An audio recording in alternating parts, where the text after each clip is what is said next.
Boggy Creek, rated G. In August 1972, a low-budget indie film with a newbie director would play in a single theater in Texarkana and soon draw crowds of thousands lining up to see the monster flick, The Legend of Boggy Creek. The film, by Charles B. Pierce, originally was turned down by big-time Hollywood distributors, but would eventually open up theatrically and earn millions during its long-lived run at theaters, drive-in circuits, and on television. No one could have expected the Sasquatch movie, which was made with the help of high school students, to go on to become a cult classic among horror fans, and inspire an entire generation of cryptid enthusiasts and monster flick fanatics, not to mention become a noted source of creativity for future directors and writers. In fact, The Legend of Boggy Creek is credited as being one of the first horror films made in a documentary drama style, with a mix of actors and recreations and actual witness testimony.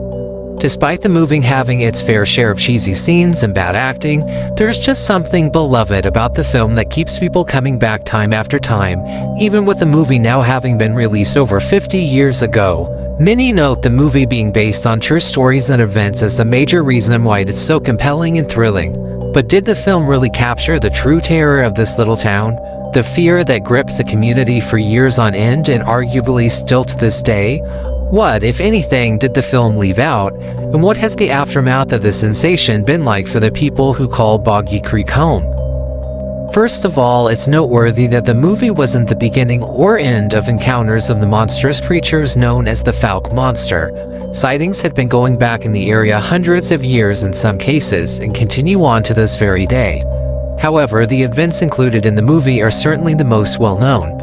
Skip to modern day, and the town of Fouke, Arkansas sure doesn't shy away from their monster roots and traditions. The community has a variety of Bigfoot-themed attractions, such as a museum and tourist trap gift shop, and an annual monster festival is held every year to celebrate the legendary terrifying beast. Speaking of the beast itself, it's most commonly described as the stereotypical, large, hairy, and bipedal ape-like creature, but more specifically, people compare it to looking somewhat similar to an orangutan due to its reddish-brown fur. Typically, when tracks are found, they tend to be that of a three-toed primate. Additionally, multiple sets of tracks have been found for years across the countryside and forest of the apparently the same individual animal, seeing as the tracks have the same small injury or perhaps deformity in each footprint left behind. The sightings largely occur deep in what the locals refer to as the bottomland, a swampy, dense, and difficult to traverse wilderness only the bravest of outdoorsmen and hunters dare venture into. This wilderness area spans miles and miles of uninterrupted, thick forest, with the Sulphur River's many offshoots and, of course, Boggy Creek itself winding throughout. In this wilderness, there is not a lot of habitation by people, just a scattering of farms and homesteads. With the abundance of wildlife and vegetation and few humans to bother it, it's no wonder the Loch Monsters gravitate to this stretch of rural America. And at that, also no surprise, sightings and encounters are hard to come by. After all, the creatures certainly have plenty of space to hide there. Records of sightings and even violent attacks and shows of territorial aggression have been reported in Fouke and surrounding regions as early as at least the 1940s, with statements that the creature had attacked or killed any number of pets and livestock over the years. An entire database of collected accounts is available online that include not just written reports of sightings but also endless newspaper articles and interviews giving credit to the mystery of the creature, and perhaps proving The Legend of Boggy Creek isn't just a movie for entertainment but a genuine source of true, albeit perhaps exaggerated, events that really took place. Among those reports is one dating all the way back to 1908 of a wild man with ape-like features, and a newspaper article from the Daily Arkansas Gazette dating to 1910 about a strange beast on the loose.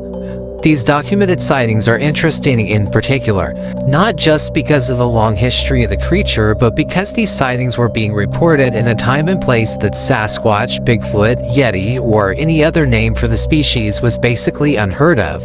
In fact, the term Bigfoot wouldn't become commonplace for several more decades. This community had no reason to lie, no reason to risk their reputations or be called crazy by their neighbors. and they had no existing monster mayhem surrounding the phenomenon of modern-day cryptids to base any of their visual descriptions on, and yet they describe a very detailed picture of a hairy ape-like man that not only fits with what we know of the Fouke monster today, but of any Bigfoot-like creature that is reportedly sighted. Regardless of how far back the sightings go, it is indisputable that the stories told in the film to this day are among the most famous and commonly referred to in all of cryptid and real-life monster corners of the internet. And they do, by all accounts, seem to truly be based on true events and not just made-up fabrications.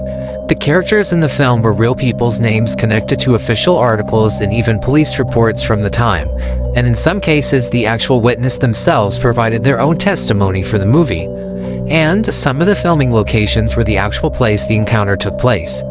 Even if you don't believe in any of the sightings, I think you'd have a hard time telling Bobby Ford it was his imagination that attacked him and left him in a hospital in a state of shock with documented injuries and a fierce desire to immediately pack up and move from the area.